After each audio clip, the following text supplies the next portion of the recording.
Martin, you've spoken about the GHF or the Gaza Humanitarian Foundation, but I want to hear from you in more detail your take on this as an aid distribution mechanism in Gaza.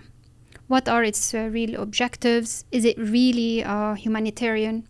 And how damaging is it for humanitarian principles of impartiality, independence, and humanity that you abide by as a humanitarian? I think it's a terrible project.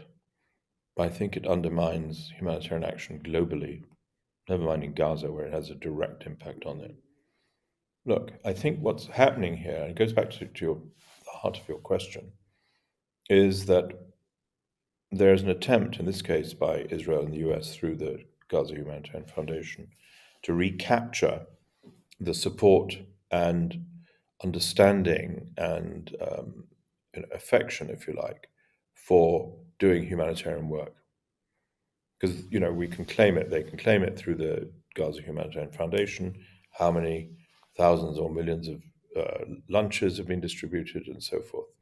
And they want that because partly they were accused, of course, Israel were accused of not providing humanitarian aid, which is its obligation anyway as an occupying power. So they grabbed this opportunity to say, we're doing the work. The second aspect of it, as you know, which I think is egregious and wrong, is that because all UN and international NGO aid is being looted by the Hamas. Once again, one of these complaints which never is tested by evidence or by an accountable process. So they constructed this new framework whereby if you want real humanitarian aid done, it's done by this lot in the fortresses in the south of Gaza. And so we didn't like it in the beginning. None of us liked it. It had no reference, secondly, to humanitarian experience.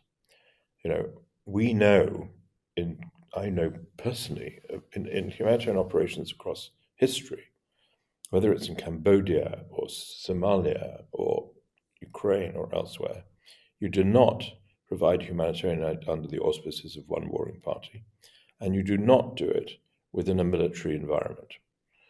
So, thus, both the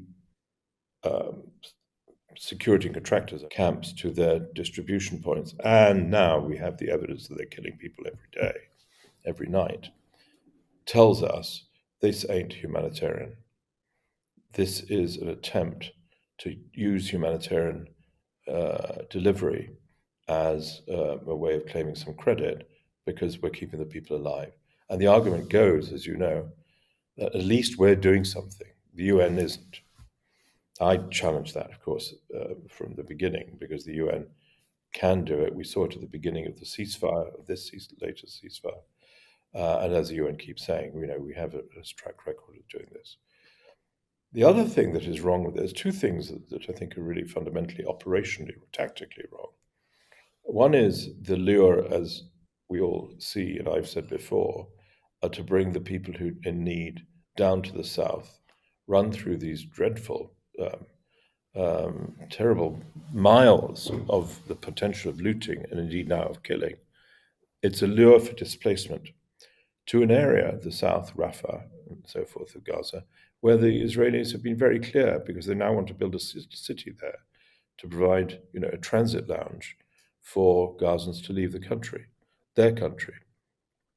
So that's the first problem, aid as a lure for displacement. And secondly, and perhaps this sounds a bit technical, but I think it's important in terms of the argument. I'm not aware that the Gaza Humanitarian Foundation does any monitoring of where aid goes once it's parceled out in the chaos of these distribution centers. No humanitarian agency in the public domain, and I know directly, would ever get away with providing aid by sort of shoving it off the back of a truck. You need to continue the monitoring, third-party monitoring, to make sure that it goes to the people who you decided are the priority. Well, they can't do it because they don't have access across the strip. But this is a dereliction of humanitarian duty and responsibility, never mind principles. So I think it's wrong on all these counts. And there's no possibility of companionship with them and between them and the UN effort. That's really sad because aid has now become a central discussion in the war and in the possible ceasefire, because of course it's largely going to be done again by the GHF, the Gaza Humanitarian Foundation, and I just think that's plain wrong.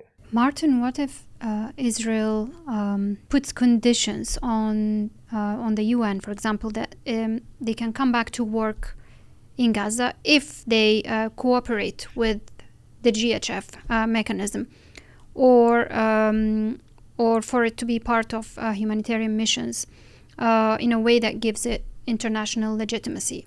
Would you find this acceptable? No, I wouldn't find it acceptable. And the reason why I think I and all my former colleagues are saying this is because this is a precedent. This is the old, it doesn't stay in Gaza problem. This is a precedent which would be directly insisted on elsewhere. I mean, the Russians in the occupied areas of Ukraine will insist, as they do, by the way, as you know, on controlling aid. They keep repelling. I did a lot of work on Ukraine. They keep pushing back on aid from the international system to come through to the people under their administration. It's the same here, but more brutally and frankly more brazenly, which I think is quite shocking. So for them to ask for this is against the law, humanitarian law. It's against good practice. I think that the international humanitarian agencies in Gaza have shown that they can do the job if they're allowed to actually get food in and have control of it and distribute it. The idea that this recent move to allow about 170 trucks a day, I think, into Gaza was deceptive in the sense, or distraction, because most of them were looted, as you know. They came through some crossing points where they were already subject to looting. They went up on certain roads, chosen, of course, by the IDF, which was also open to looting, and very little arrived at the intended destination. And then this was used as propaganda about how the UN fails. It's not the UN that's failing there, it's others. If you were in Tom Fletcher's place right now, what would you have done to address the emergence of this new mechanism? Well, I would have been quite straightforward in my condemnation of it. I wouldn't have had any illusions, and I think he has too. I mean, there's nothing between us on this, and he's directly, on the line here. But we wouldn't have had any other. I'm sure he doesn't. Wouldn't have any other illusions about whether public rhetoric would make much of a difference here. But we need to do it to preserve our soul, to preserve the humanitarian exceptionalism and privilege that's granted by law. So we have to do that. I would secondly do what I think Tom and his colleagues in the humanitarian agency are doing, is not actually offer the salve of cooperation with the Humanitarian Foundation. The argument goes, you need to cooperate with us because actually we all want to feed the people.